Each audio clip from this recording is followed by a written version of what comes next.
In today's video, I'm going to teach you how to fix mouse pointer flickering in Windows 11. Fix today. Here, let's begin. Start by pressing Ctrl plus Shift plus Escape on your keyboard to open Task Manager. You can also right-click the Windows icon and select Task Manager. Once it opens, go to the Processes tab, find Windows Explorer, right-click it, and select Restart. This refreshes your system interface and can immediately fix flickering issues. If the problem continues, click the search icon, type Device Manager, and press Enter. Expand Display Adapters, then right-click your graphics driver such as NVIDIA or Intel and select Update Driver. Choose Search automatically for drivers and wait while Windows checks for updates. If that doesn't resolve the issue, stay in Device Manager and expand Human Interface Devices.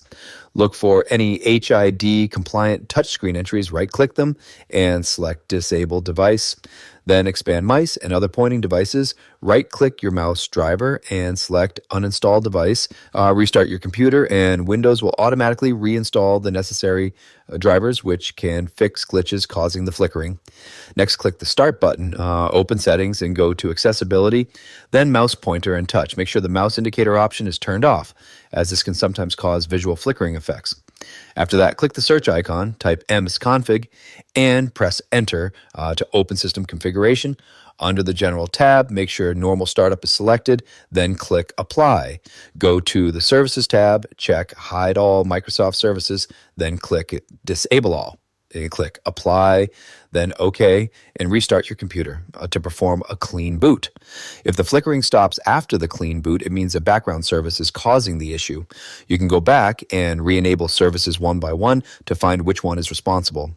After following these steps, your mouse pointer should no longer flicker and should work smoothly again. And that's it for this tutorial. If you have any questions or suggestions, feel free to leave a comment down below. If you'd like to see more videos like this, the subscribe button is free and helps support the channel so I can keep making helpful tutorials for you. I'll see you in the next video.